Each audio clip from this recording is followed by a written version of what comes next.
जय हिंद बच्चों, कैसे हो आप सब लोग।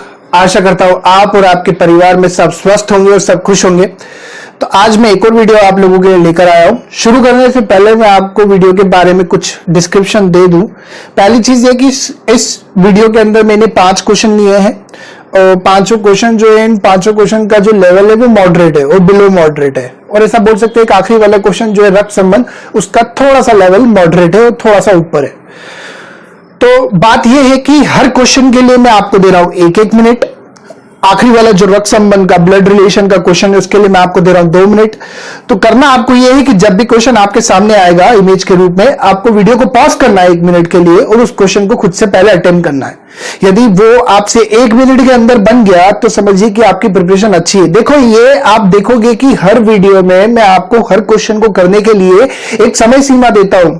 ये मैं इसलिए देता हूं क्योंकि 2 चीजें इंपॉर्टेंट है एग्जाम पर्सपेक्टिव से। पहली चीज तो आपको जल्दी से चीज आनी चाहिए और एक्यूरेसी भी आपकी अच्छी होनी चाहिए। क्या होता है, बच्चे घर पे अच्छे से प्रैक्टिस करते हैं, स्लो उनके सारे आंसर आते हैं, लेकिन जब वो एग्जाम में जाते हैं तो जो चीज उनसे घर पे आसानी से बनती है वही चीज एग्जाम में उनसे नहीं बनती। क्योंकि एग्जाम में टाइम का प्रेशर होता है। एक राइट साइड पे टिक टिक टिक टिक करके एक बम चलता है, वो कभी भी फट जाएगा और वो इतना प्रेशर डालेगा आपके ऊपर कि सपोज करो एक क्वेश्चन आ गया जो कि बेसिक क्वेश्चन है, लेकिन 2-3 मिनट हो गए आपसे नहीं बना, वो आप पे इतना प्रेशर डाल देगा कि आगे आने वाले और आसान क्वेश्चन भी नहीं बनेंगे आपसे, क्योंकि कंसंट्रेशन लीक हो जाता है। तो मैं आपको इसलिए ही हर वीडियो में हर क्वेश्चन के लिए एक समय सीमा देता हूं कि इस समय सीमा के अंदर ही उस क्वेश्चन को सॉल्व करने की कोशिश करें। क्योंकि जैसी लड़ाई अपन को एग्जामिनेशन हॉल में लड़नी है, उसी के लिए खुद को प्रिपेयर भी करना पड़ेगा। तो आज के वीडियो में शुरुआत के जो 4 क्वेश्चन है, वो जब भी क्वेश्चन आपके सामने आएंगे, ठीक, उसका एग्जैक्ट टाइमिंग जो होगा क्वेश्चंस का, वो डिस्क्रिप्शन में आपको नीचे वीडियो के वो दिख जाएगा, वो वहां पे मैं टाइम डाल देता हूं। तो आप शुरुआत के 4 क्वेश्चन के लिए 1-1 मिनट लेंगे वीडियो को पॉज करके। उसके बाद आप देखेंगे आपसे वो क्वेश्चन बन रहा है कि नहीं बन रहा है। और जो 5वां क्वेश्चन है ब्लड रिलेशन का, रक्त संबंध का, उसके लिए आप 2 मिनट लेंगे, ठीक। और इन 5 क्वेश्चनों में इस तय समय सीमा में आपसे कितने क्वेश्चन सही होते हैं वो आप मेरे को आखिर में कमेंट में लिख के बताएंगे, ठीक है। तो वीडियो शुरू करने से पहले मैं आपसे सिर्फ ये बोल देता हूं कि प्लीज मेरे वीडियो को लाइक कीजिए और चैनल पे अगर आप नए हैं तो प्लीज सब्सक्राइब कीजिए। चलते हैं पहले क्वेश्चन की तरफ।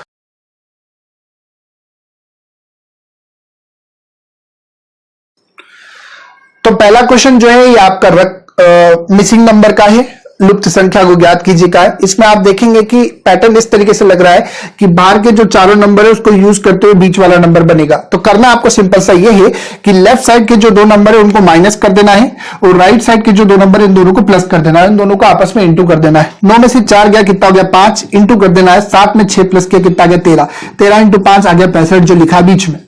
सेम यहाँ पे 15 में से 5 गया, कितना आ जाएगा 10, 2 प्लस 6 कितना हो जाएगा 8, 10 इंटू 8 ये हो गया 80, ये रहा आंसर। सेम यहाँ पे आप करेंगे 13 में से 11 माइनस करेंगे तो 2 इंटू 16 प्लस 8 हो जाएगा 24, 24 गुणा 2 हो जाएगा 48। तो ये हो गया आपका पहले वाले का उत्तर। ऑप्शन बी इसका आंसर होगा 48, ठीक। इन वाले क्वेश्चनों पे आपको प्रैक्टिस खूब करनी पड़ेगी क्योंकि इसका कोई प्री डिफाइंड लॉजिक नहीं है। इस पे अलग अलग तरीके से लॉजिक लगते हैं, तो जितनी प्रैक्टिस इन क्वेश्चनों पे ज्यादा होगी उतना अच्छा होगा आप लोगों के लिए, ठीक। चलते हैं दूसरे क्वेश्चन की तरफ। दूसरा क्वेश्चन जो है ये है आकृतियों की गिनती का, काउंटिंग ऑफ फिगर्स का। इसमें आपको बताना है कि इसमें त्रिभुज कितने हैं, ट्रायंगल कितने हैं। तो जब इसको काउंट करना शुरू करेंगे, देखो ये कोई फॉर्मूला बेस्ड क्वेश्चन नहीं है, इसमें आपको एक्चुअली में गिनना ही पड़ेगा, ठीक। तो आप देखेंगे कि इस क्वेश्चन में आप देखोगे कि ये हो गया 1, ये वाला हो गया दूसरा, 2 यहां पे है, ये तीसरा, ये हो गया चौथा, ठीक है।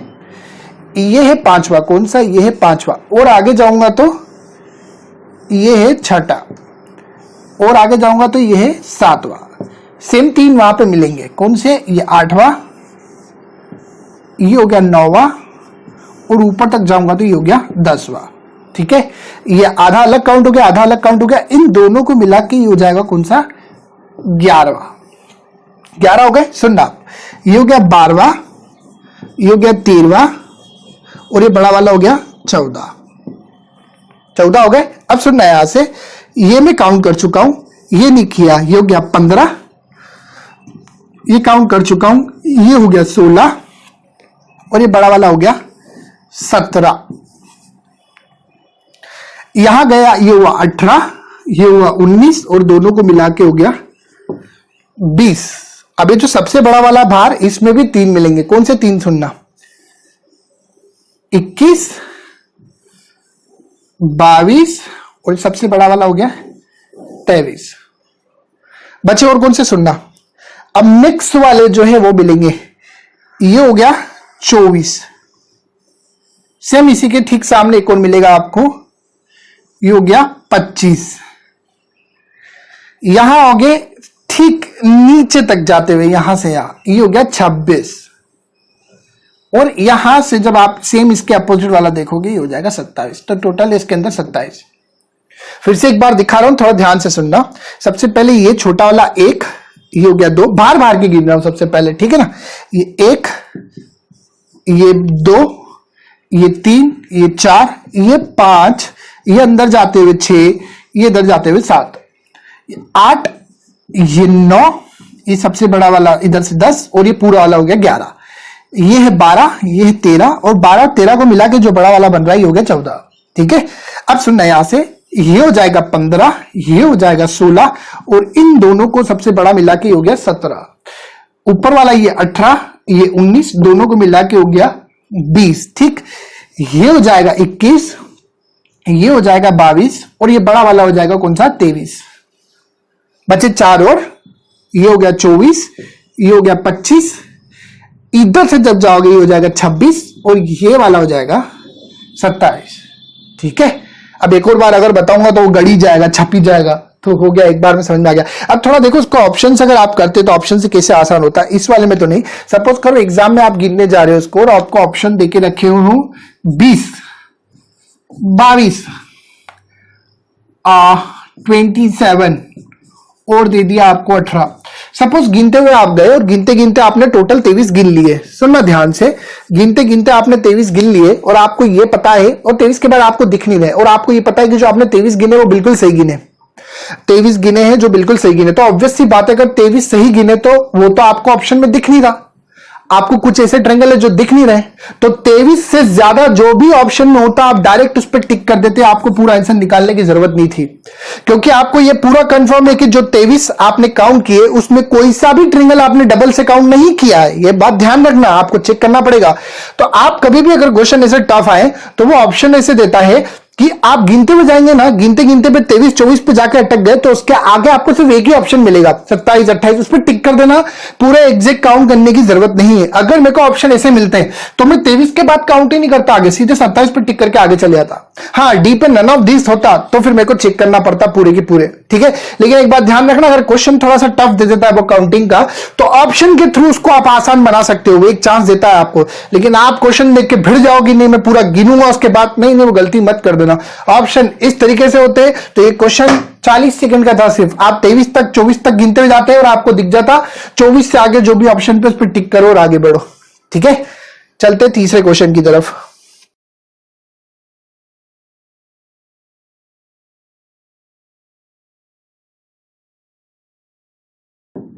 देखो तीसरा क्वेश्चन जो है सीरीज का क्वेश्चन है, बढ़ती श्रृंखला का क्वेश्चन है, इंक्रीजिंग ऑर्डर में। तो आप सबसे पहले ऐसी सीरीज में उनको घटा के देखा करो कि क्या आपको पैटर्न मिल रहा है क्या। तो आप देखोगे 26 में से 19 घटाओगे तो आपको मिलेगा 7, 46 में से 26 घटाओगे तो आपको मिलेगा 20, ये यहां घटाओगे तो ये मिलेगा आपको 45, और 173 में से यहां से 9 जोड़ दिया तो कितना हो जाएगा 82। क्या कोई पैटर्न मिल रहा है क्या? नहीं, कोई पैटर्न नहीं मिल रहा। तो ऐसी स्थिति में आप क्या करेंगे, इस स्थिति में आप पैटर्न निकाल के देखेंगे और नीचे माइनस करके कि क्या आपको कोई दूसरा पैटर्न मिल रहा है क्या। जल्दबाजी मत कर देना कि आप यहां से नीचे ना जाओ और देखो कि कोई दूसरा पैटर्न लग रहा है क्या। कभी कभी सीरीज में जो पैटर्न आपको माइनस करके नीचे नहीं मिलता तो उसके नीचे वाले लेवल पे मिल जाएगा। तो आप एक और स्टेप नीचे लेके जाओ, 20 में से 7 माइनस किया तो कितना आ जाएगा 13, 45 में से 20 माइनस किया तो कितना आ जाएगा 25, और यहां माइनस किया तो कितना आ जाएगा 37। अब देखो यहां पे आपको बिल्कुल पैटर्न दिखेगा, 12 12 करके बढ़ा रहा है। 13 से 12 बढ़ा दिया तो कितना आ गया 25, 25 से 12 बढ़ा दिया तो कितना आ गया 37, सेम 37 में 12 बढ़ा दूंगा तो कितना आ जाएगा 49, आया 49। अब आप क्या करेंगे, इसमें आप 7 में 13 जोड़ के 20 आया, 20 में 25 से 45, 45 से 37 जोड़ के 82, 82 में आप जोड़ेंगे 49, तो कितना हो जाएगा 131। बस एक स्टेप और ऊपर चले जाओ, माइनस करते हुए पैटर्न लाने के लिए मैं 2 स्टेप नीचे लेके गया हूं, तो इसी स्थिति में मेरे को जो उत्तर लेकर आना पड़ेगा वो भी 2 स्टेप ऊपर लेकर आना पड़ेगा। तो 9 में 7 जोड़ के 26, 26 में 20 जोड़ के 46, 46 में 45 जोड़ के 91, 91 में 82 जोड़ के 173। अब 173 में 131 जोड़ दोगे तो आंसर आ जाएगा आपका 304। ये हो गया आपका आंसर। तो आप एक बात ध्यान रखना, सीरीज बढ़ती हुई हो या घटती हुई है, बढ़ती हुई सीरीज में एक बार माइनस करके जो आप नीचे लिख रहे हैं डिफरेंस में पैटर्न आपको नहीं मिल रहा, तो एक बार और नीचे लेकर जाओ। सीरीज और बड़ी होती 1 2 3 4 5 नंबर की, 7 नंबर की होती, पैटर्न यहां भी नहीं मिलता तो एक बार और मैं नीचे लेके जाता। जल्दी से माइनस करके देख लेना क्या पैटर्न मिल रहा है, जहां पैटर्न मिल जाएगा वहीं रुक जाओ और वहां से फिर ऊपर जाना शुरू करो। सेम घटती हुई सीरीज होती तो मैं पहले से दूसरे को माइनस करके लिखता, दूसरे से तीसरे को माइनस करके लिखता, पैटर्न मिलता तो ठीक, नीचे मैं एक स्टेप और नीचे लेके जाऊंगा, मेरे को दिख जाएगा कि पैटर्न उसमें बन रहा है। ये वो तीसरा क्वेश्चन। चलते हैं चौथे क्वेश्चन की तरफ।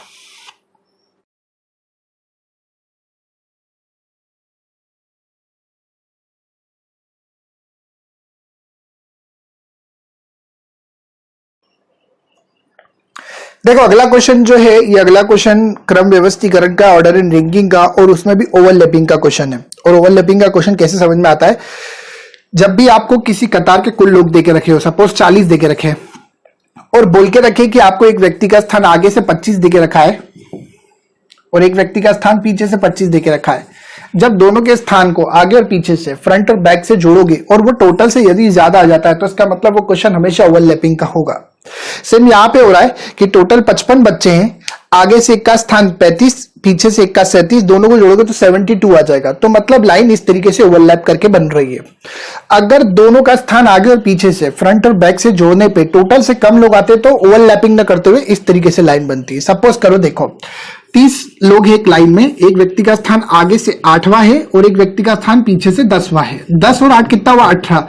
अब आप देखोगे कि टोटल जो है इन दोनों को जोड़ने पे जो आया वो टोटल से कम है, तो ऐसी स्थिति में लाइन हमेशा ऐसी बनेगी और बचे हुए लोग बीच में बैठेंगे। लेकिन एक व्यक्ति का स्थान आगे से और पीछे से जो देके रखा है, दोनों को जोड़ने पे यदि टोटल से ज्यादा लोग आ रहे हैं, इसका मतलब कि कुछ लोगों को डबल से गिन लिया गया है और वो लाइन ओवरलैपिंग वाली है। तो ये वाले क्वेश्चन में भी सेम ऐसा ही है कि एक का स्थान आगे से 35, एक का पीछे से 37, टोटल लोग 55 है लेकिन जोड़ने पे 72 आ रहा है, तो ये ओवरलैपिंग वाला क्वेश्चन हो गया। तो क्या बोला है, 55 बच्चों की एक क्लास है जिसमें बोला गया है कि राम जो है उसका स्थान आगे से है 35वां। देखो सबसे पहले तो ये वो लाइन होगी जिसमें टोटल 55 लोग हैं। राम का स्थान आगे से 35वां देके रखा है, तो मैं आगे से 1 2 3 4 गिनते हुए जब आऊंगा तो राम का स्थान सपोज कर लो यहां पे हो गया और राम का स्थान आगे से कौन सा बोल दिया है, 35वां।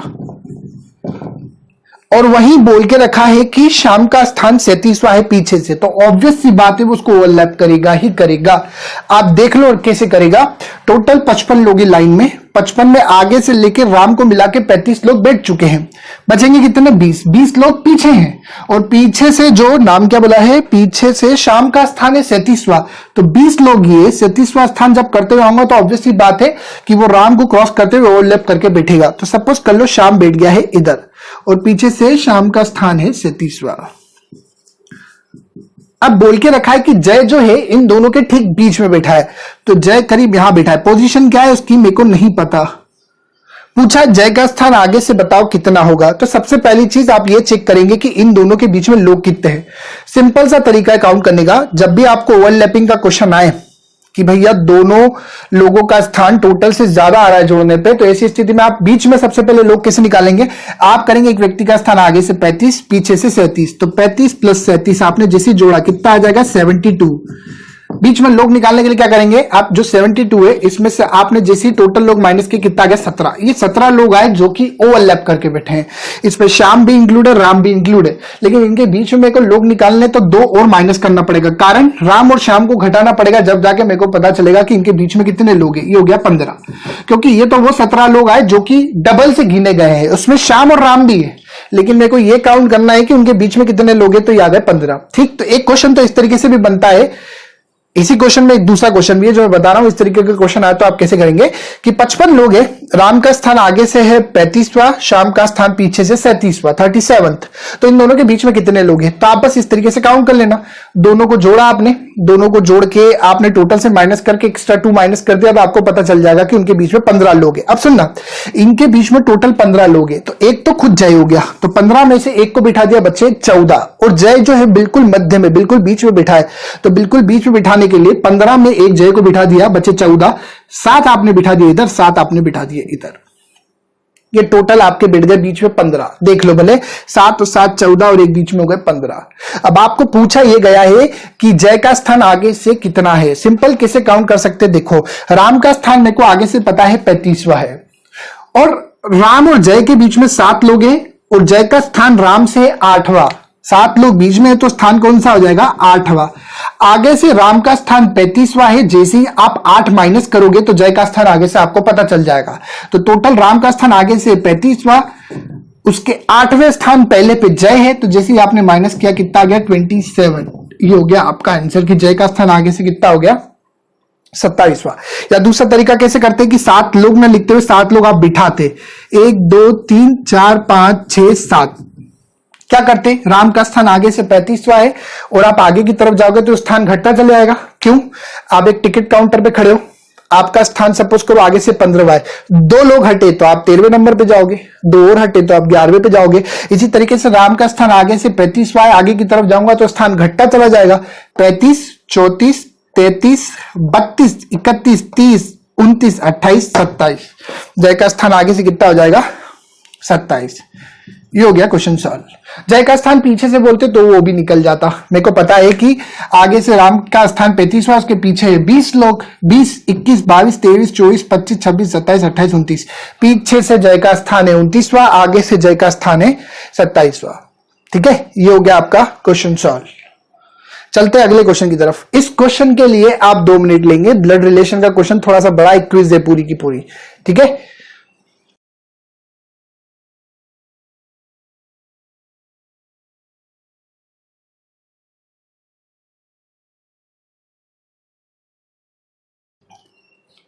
देखो बोल के रखा है एक परिवार में 8 लोग हैं, A B C D E F G और एच, ये 8 लोग हो गए। उसमें 3 पीढ़ियां, 3 जनरेशन है। ठीक है, दादा दादी मम्मी पापा और नीचे बच्चे, कुछ इस तरीके की होगी। इनमें 4 महिलाएं, तो टोटल 8 लोग हैं, 4 महिलाएं। महिलाओं को नेगेटिव से शो करेंगे और जितने भी जेंट्स होंगे उनको पॉजिटिव से शो करेंगे, जितने भी मेल होंगे उनको पॉजिटिव से शो करेंगे। तो 4 जेंट्स है और 4 फीमेल है। ठीक है, सबसे पहले क्या बोल के रखा है, ई और सी क्रमशः बी की बेटी और बेटा है। E and C are daughter and son of B respectively. देखो रिस्पेक्टिवली का मतलब क्या होता है या क्रमशः का मतलब क्या होता है, क्या बोल के रखा है, ई और सी, ई और सी क्रमशः बी की बेटी और बेटा है। रिस्पेक्टिवली मतलब जो शुरुआत में नाम का ऑर्डर लिया गया है और बाद में जो बेटी और बेटा बोला गया है वो क्रम से ही बोला गया है।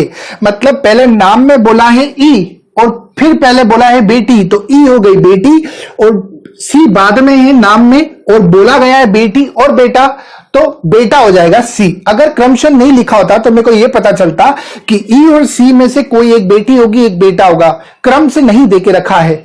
मतलब आपको कभी भी बोल के रखे कि ई और सी बी की बेटी व बेटा है क्रमशः, या पहले बोल रहे या बाद में, रिस्पेक्टिवली। इसका मतलब जिस नाम में, जिस ऑर्डर में नाम लिए गए हैं उसी ऑर्डर में उनके संबंध देके रखे हैं। रिस्पेक्टिवली या क्रमशः नहीं देता तो इसका मतलब यहां पे सिंपल सा ये होता कि ई और सी में एक बेटी एक बेटा है, कौन बेटी है कौन बेटा है ये एग्जैक्ट नहीं पता होता। तो क्रमशः का मतलब हमेशा ध्यान रखना जिस क्रम में नाम लिए गए हैं उसी क्रम में उनके संबंध दर्शाए गए हैं। ठीक है, जैसे अगर मैं एक छोटा सा एग्जांपल ले लूं, राम और श्याम क्रमशः आगे से 12वें और पीछे से 17वें स्थान पे। Ram and Shyam are position दे दे from front and left respectively, तो राम का स्थान आगे से देके रखा है, श्याम का स्थान पीछे से। ठीक है, जो क्रम में नाम लिए रहेंगे उसी क्रम में उनके स्थान या उनके संबंध दिए रहेंगे अगर क्रमशः रेस्पेक्टिवली यूज होता है तो क्या बोला है, ई और सी जो है वो है बेटी और बेटा, किसके है, बी के। तो बेटी और बेटा, तो ई हो गई बेटी माइनस लगा दिया, और ई और सी जो है बेटी और बेटा है तो सी बेटा हो जाएगा, सी बेटा होगा तो वो ई का भाई हो जाएगा। तो इस तरीके से मैंने यहां पे प्लस लगा दिया। और किसके बेटी बेटा है, वो है बी के। तो बी या तो उसके पिता होंगे या तो माता होंगे, तो उसको ऊपर वाली पीढ़ी में रख दिया। बी या तो उनकी माता होगी या पिता। अभी तक मेरे को उसका जेंडर नहीं पता, तो मैं खुद से कोई भी जेंडर नहीं मान सकता, ना प्लस लगा सकता हूं ना माइनस लगा सकता हूं, ठीक है।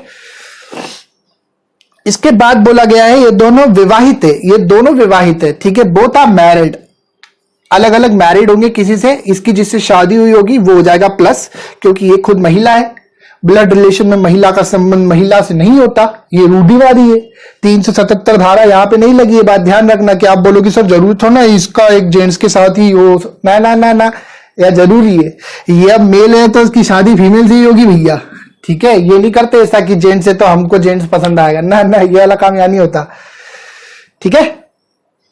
तो ये बात ध्यान रखना हमेशा ब्लड रिलेशन में। वापस बोल रहा हूं कि अगर कोई प्लस है या अगर कोई मेल है और उसका पार्टनर कोई है जो कि आपको नहीं पता है, तो वो बट ऑब्वियस फीमेल ही होगी, ठीक है। ब्लड रिलेशन में ये चीज ध्यान रखना आप। अब इसके बाद बोला है एफ जो है वो एच की बहन है। एफ बहन है किसकी? एच की। एफ बहन है एच की, जिसके पिता कौन बता के रखे हैं? डी। जिसके मतलब एच के पिता। F is the sister of H whose father is D, तो एच के पिता हो जाएंगे डी। लेकिन ये तीनों इनसे किस तरीके से संबंधित है नहीं पता, तो मैंने दूर रखा हुआ है। वापस से सुन लेना, एफ एच की बहन है जिसके पिता है डी, तो वो मैंने ऊपर रख दिया। ये तीन इनसे अभी संबंध नहीं रखते हैं, तो मैंने दूर की तरफ रखा है इनको। तो एफ एच की बहन है जिसके पिता है डी, इससे मेरे को एच का संबंध नहीं पता चलता कि वो लड़का है कि लड़की, ठीक है। अब क्या बोला है? ए और जी तीसरी पीढ़ी के हैं। अब वो कौन है क्या है वो नहीं पता, तीसरी पीढ़ी में कैसे जाएंगे वो अपन बाद में रखते हैं कि किस तरीके से वो जाएंगे।